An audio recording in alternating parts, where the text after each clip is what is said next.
You like a lonely man without me, you're not like everyone.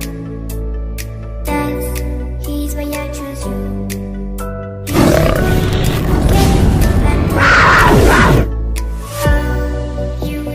Assalamualaikum ya guys, hari ini kita berjumpa kembali.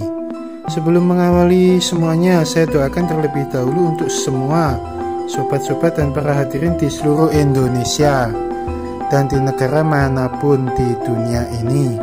Semoga selalu dimuliakan oleh Allah, diberikan segala kemudahan dalam segala hal di dalam hidupnya, amin. Oke guys, jangan lupa untuk klik subscribe terlebih dahulu, pencet tombol loncengnya ya guys, biar kalian selalu mendapatkan pemberitahuan tentang konten-konten terbaru dari saya. Di sini kita langsung aja ya guys, saya mulai bahasan tentang kerajaan bangsa buaya gaib berdasarkan keilmuan, pengalaman, dan penglihatan saya. Kerajaan bangsa buaya gaib. Bangsa buaya gaib mereka hidup di pusat kerajaan yang sangatlah besar.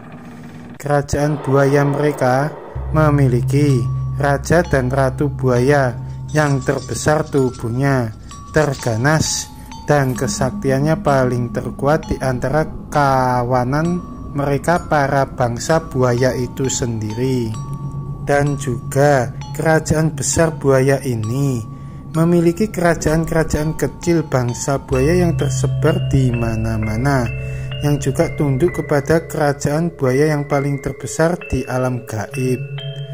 Tanda-tanda kehadiran mereka bangsa buaya gaib ada, bisa dilihat secara kasat mata oleh bangsa manusia, adalah jika terlihat di aliran sungai yang tenang ada sebuah pusaran besar atau kecil yang kemudian membelah aliran sungai menjadi 2 atau 3 atau 4 atau 5 arus, bahkan bisa lebih di sungai itu. Disitulah ada sebuah kerajaan besar atau kecil, tergantung dari pusaran arusnya. Jika besar, tentu ada kerajaan besar bangsa buaya ada di situ. Dan jika arus pusaran air kecil, tentu ada kerajaan kecil bangsa buaya ada di situ juga. Yang jika dilihat berdasarkan melalui penglihatan gaib, pusaran arus itu semakin ke dalam bisa menghubungkan ke alam dunia lain, ke kerajaan bangsa buaya itu sendiri. Keberadaan mereka ada di kawasan-kawasan sungai, muara dekat air laut, danau, telaga, bendungan, waduk, kali, rawa, dan tempat berair lembab. Kekuasaan teritori daerah kerajaan bangsa buaya gaib dibatasi oleh laut. Mereka, para bangsa buaya, tidak pernah akan berani memasuki air laut, hanya sebatas di dekat air laut saja, karena mereka, para bangsa buaya gaib, bermusuhan dengan kerajaan yang ada di Laut Selatan. Mereka, bangsa buaya, benar-benar sangatlah ganas dan kejam bagi anak buahnya yang tidak menurut dengan rajanya dan tidak bisa menjalankan tugasnya dengan baik dan benar. Mereka akan dihukum, dimakan beramai-ramai.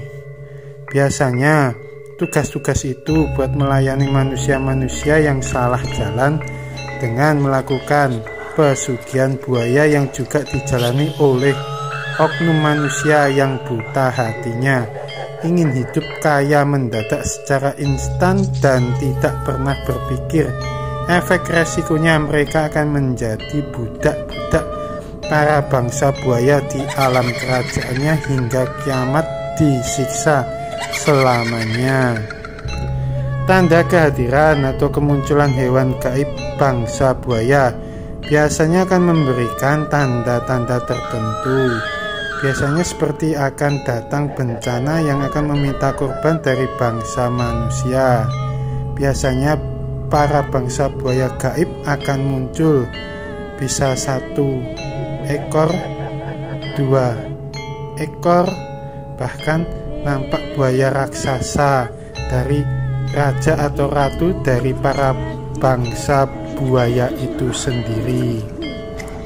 Jenis buaya gaib ada 4 tingkatan berdasarkan warna yang ada di tubuh mereka para bangsa buaya gaib, yaitu bangsa buaya gaib berwarna putih mendapatkan peringkat pertama di kalangan bangsa buaya gaib.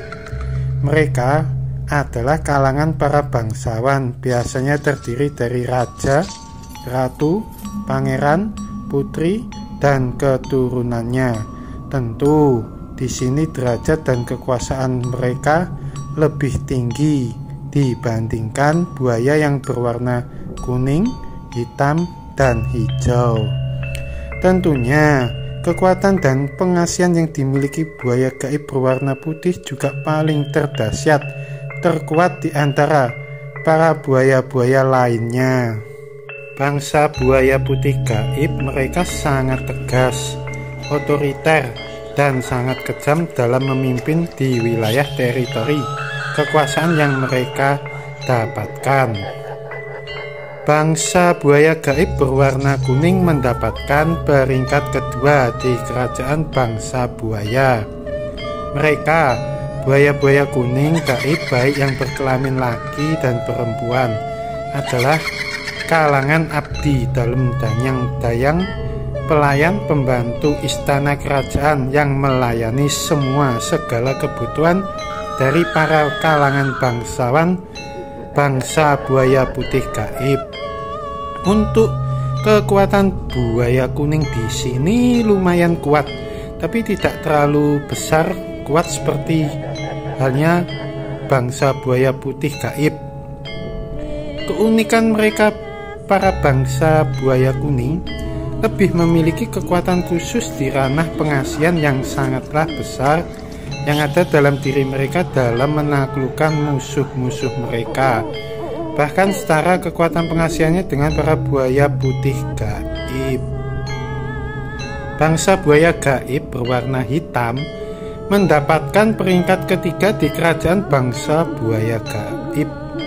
Mereka buaya-buaya hitam mendapatkan kepercayaan dan tugas yang lebih untuk menjaga seluruh keamanan dan serangan musuh yang memasuki teritori daerah kekuasaan kerajaan para bangsa buaya gaib yang mereka kuasai. Mereka buaya hitam adalah kalangan para punggawa kerajaan, para hulu balang, para pasukan prajurit kerajaan bangsa buaya yang terdiri dari penasihat perang, menteri, panglima perang, patih, senopati, prajurit penjaga, dan lain-lain sebagainya. Di sini kekuatan buaya hitam lebih khusus, sangat kuat sekali di serangan gaib dan proteksi pagaran gaib yang benar-benar sangatlah kuat untuk bisa ditembus. Bangsa buaya hijau mendapatkan peringkat yang keempat di kerajaan bangsa buaya gaib. Mereka buaya hijau adalah kalangan rakyat biasa, rakyat jelata dari bangsa buaya gaib. Tentu mereka benar-benar tunduk, tidak berani macam-macam dengan kekuasaan yang dimiliki oleh para buaya yang berwarna putih, kuning, hitam. Para buaya hijau biasanya selalu membawa upeti atau pajak yang harus diberikan kepada kerajaan bangsa buaya gaib yang mereka diami. Biasanya berupa kurban manusia yang karena kelalaiannya sendiri meninggal, seperti misal tenggelam di air, merasa seperti digeret ke bawah, terseret pusaran air. Mereka, para bangsa buaya gaib, berwujud berkepala buaya, berbadan seperti manusia, bermata merah, badannya memiliki sisik berwarna sesuai warna yang mereka miliki. Ada yang berwarna putih, ada yang berwarna kuning, ada yang berwarna hitam, dan ada yang berwarna hijau. Bertangan, berkaki seperti manusia, Tapi telapak tangan, telapak kaki seperti tangan dan kaki buaya asli, serta juga memiliki ekor yang panjang, dan ada juga yang tidak memiliki ekor atau alias buntung. Buaya gaib yang tidak memiliki ekor alias buntung biasanya disebut buaya gaib buntung. Itu terjadi karena ada dua faktor yang mempengaruhinya bisa terjadi. Dikarenakan faktor keturunan genetik yang ada kecacatan sehingga ketika dilahirkan di alam gaib menjadi buntung alias tidak berekor. Dan bisa juga terjadi karena adanya pertarungan gaib antara sesama para buaya sehingga mengakibatkan ekornya putus digigit buaya lain lalu dimakan. Jadi ya guys, tidak selalu buaya-buaya gaib yang tidak memiliki ekor atau buntung itu pasti memiliki kekuatan yang luar biasa hebat. Justru mereka, para buaya buntung ekornya, lebih suka menyendiri di antara para buaya itu sendiri, karena mereka merasa kurang percaya diri, minder dengan keadaan yang mereka dapatkan dalam diri mereka di antara kalangan buaya itu sendiri, yang dimana kecacatan atau buntung itu dianggap sebagai buaya yang terlemah oleh para bangsa buaya. Tapi tidak menutup kemungkinan buaya buntung itu juga yang terkuat, karena dari persaingan itu walaupun ekornya hilang atau buntung, tapi dia menjadi pemenang di antara persaingan para buaya itu sendiri. Jadi tidak bisa disamaratakan semuanya ya guys. Para buaya gaib biasanya hidup berkelompok, dan mereka biasanya jika sudah terlalu besar jumlahnya, mereka akan mendirikan kerajaan kecil di daerah tempat yang mereka kuasai dan tinggali, dan mereka akan memilih yang terkuat di antara mereka, para buaya itu sendiri. Tentu untuk mendirikan kerajaan haruslah seizin kerajaan besar bangsa buaya, sehingga akan mendapatkan perlindungan dan bantuan pasukan buaya jika diserang oleh musuh-musuh makhluk gaib jahat lainnya yang ingin menguasai daerah kekuasaan teritori mereka. Kodam buaya. Kodam buaya adalah sosok hewan gaib yang berwujud buaya, dan ada juga yang berwujud berkepala buaya, bertubuh manusia, bersisik buaya, bertangan dan berkaki seperti manusia, tapi telapak tangan dan telapak kaki persis buaya asli. Kodam buaya benar-benar memiliki kekuatan yang sangat besar, bersifat liar ganas, sulit ditaklukkan oleh siapapun, mempunyai kekuatan daya pengasihan yang sangat kuat sekali dalam penyerangan gaib dan proteksi perlindungan gaib bagi pemiliknya. Karena sifatnya yang liar ganas, membuat sebagian peminatnya sangat sedikit untuk memilikinya. Sebagian besar banyak buaya gaib memiliki energi negatif atau jahat, dan jarang sekali yang memiliki energi positif di antara bangsa para buaya. Mereka walau tidak tertutup kemungkinan, beberapa juga ada yang baik. Tentunya tidak mudah sekali memiliki kodam buaya, karena memang pada dasarnya sifatnya sangat pemilih, liar, tidak mau ditundukkan oleh siapapun. Benar-benar sangatlah berat sekali ritual dan tirakatnya untuk mendapatkannya. Buaya gaib yang baik untuk menjadi pendamping gaib dalam diri pemilik yang melakukan ritual dan tirakat.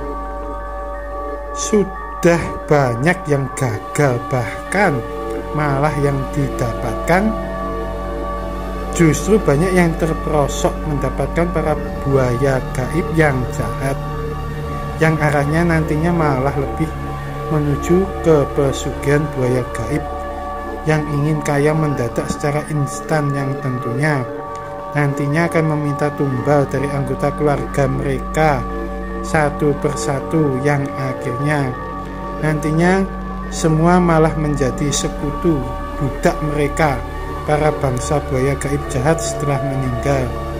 Biasanya akan ikut mereka menjadi budak di alam gaib kerajaan bangsa buaya hingga kiamat. Untuk terhindar dari para buaya gaib yang jahat, yang dapat kita lakukan adalah selalu berdoa meminta perlindungan dari makhluk gaib jahat apapun, termasuk khususnya para buaya gaib, kepada Allah Sang Maha Pencipta. Ketika berpergian, berada ada dimanapun, terutama di sungai, muara, dekat air laut, danau, rawa, bendungan, waduk, telaga, kali, dan yang berhubungan dengan tempat berair. Tidak boleh kosong pikirannya dan melamun di tempat manapun, terutama ketika berpergian atau rekreasi di sungai, muara, dekat air laut, danau, rawa, bendungan, waduk, telaga, kali, yang berhubungan dengan tempat berair. Dengan meminta diberikan pagaran gaib oleh orang yang pintar, waskito, mumpuni keilmuan dan energi kekuatannya yang akan diisikan dalam diri kita, sehingga bisa terhindar dari makhluk gaib jahat apapun, terutama para bangsa buaya gaib. Itulah selalulah memiliki adab, budi, akhlak, dan perilaku yang baik, dan berhati-hatilah dalam memilih sesuatu yang berhubungan dengan gaib. Selalulah pilihlah pilihan yang mengarah dalam kebenaran untuk kebaikan, dan selalulah mendekat hanya kepada Allah Sang Maha Pencipta, sehingga ketika dalam menjalani hidup, pilihan yang kamu pilih bisa benar dan tepat, sehingga tentunya akan bermanfaat dan menjadi manfaat untuk kebaikan semuanya. Semuanya kebesaran yang terjadi tercipta di alam semesta ini adalah mutlak hanya milik Allah Sang Maha Pencipta. Demikianlah ya guys penjelasan semuanya tentang kerajaan bangsa buaya gaib. Salam satu nafas. Semoga bermanfaat buat semuanya, siapapun saja, tentang penjelasan kerajaan bangsa buaya gaib ini. Amin. Dan jangan lupa tonton terus, kasih jempol like dan komennya juga di bawah videonya ya guys. Selalu stay in here di channelnya Mbah Tirto Vlog yang selalu penuh dengan kejutan. Terima kasih. Assalamualaikum warahmatullahi wabarakatuh.